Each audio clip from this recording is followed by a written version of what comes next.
Dana Wetherell. My horse's name is Spat Toy Boy Gun. He's Italian, so it's a little gibberish, so we just call him Gino. And I am from right close to here in Purcell. You got a short drive home. We do, 30 minutes. Well, tell us about this horse. I talk about this horse nonstop pretty much all day, every day of my life. And you can ask my husband. I'm obsessed with him. I pretty much keep track of everything he does, every class, every scorecard, every result, every penny he wins. But he is great-minded. We bought him for me to do the rookie, and we didn't have him very long, and Trevor asked if he could borrow him for the open, and I was like, sure. So Trevor's been sharing him with me for the last year, and usually when I ride him, it's just to kind of go chill him out. So I would say this is actually only the second show I've ever actually tried to show him, and the first time in a class of, I guess, this prestige. I usually stay over in the rookie. Well, congratulations. How does that make you feel? It feels great to get a run under my belt because he's an amazing horse and he's extremely talented, but with that comes a lot of challenges in getting him shown because he's a huge step up from my last horse. So I feel like a lot of times when I'm with him, I get behind and I'm not there for him a lot of times. So last night we practiced pretty late in the arena by ourselves, which I thank Trevor for just having an amazing night in the Open Derby and then stays up with his rookie non-pro to help me last night. So I'm very appreciative of him losing even more sleep for me. But we worked through a lot of problems we've been having keeping him framed up in the circles, and I'm not a very naturally talented stopper. So we worked on really looking up, running him down to the stops, being patient with our rollbacks, and it all worked today. So it felt really good to go out there and get a nice run under my belt for him and for myself. Tell us about that run that all that practice came together in. You know, Trevor warmed him up a little bit for me this morning, and I got on him, and he felt like just really dialed in.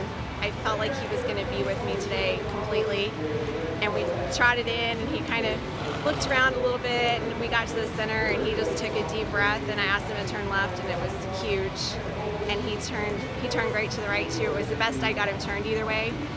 So I just kind of took a deep breath and said, let's just stay relaxed, smooth, and push him forward in the circles, and he came back for me good. Last thing Trevor said before I went in was, don't forget to not change leads until the center. I have a habit of doing it a little early sometimes, so I was telling myself push him all the way to the middle and ask him, and when I got through the circles I was like, all right, don't mess this up. So get him stopped today. Okay. So I went around and I just tried to push him forward and be smart in my timing, keep my hand down and stay out of his way. So what are some rookie events that you're looking forward to? Well, this was preparation for the Run for the Million. That's what we originally got him for, and I stayed out of that last year because Trevor was showing him in so many of the open events. So I didn't feel like I could get properly prepared and it be fair to the horse. He didn't need to do that much last year. But this year he's 8, and there's been so many amazing opportunities this year for an 8 and over horse. It's just been phenomenal. So I thought I needed to get in a big pen with a lot of pressure on myself, that I put on myself, no one else does.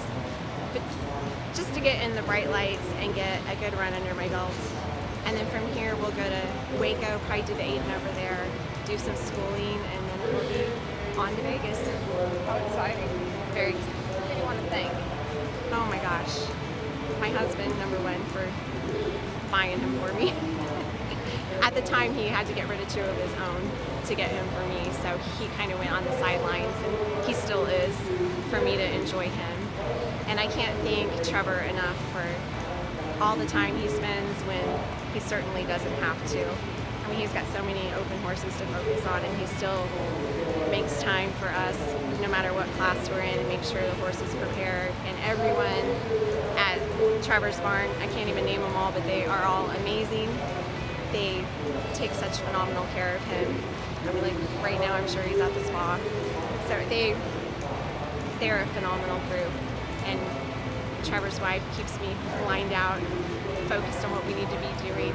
It's just a great group. And my farrier, Mark Milster, came up here the other night, adjusted his front shoes for us, and I mean, just the whole team cares about that horse immensely, and everyone at Tom McCutcheon's is super supportive. That's where he stands. And Charlie, that does his social media, she stayed here today to do some stuff for him. So I appreciate everything they do for him also.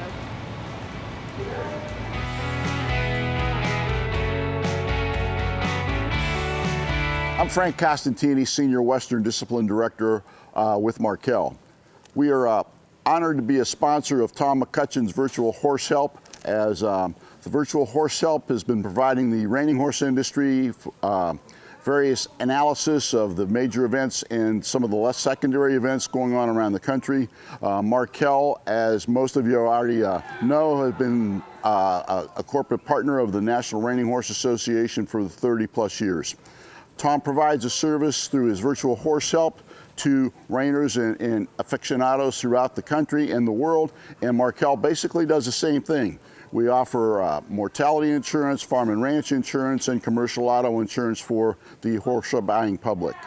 It is certainly gratifying to be here for as long as I've been involved, and also to partner with a resource such as Tom McCutcheon's Virtual Horse Help and the services they provide to the reining horse industry.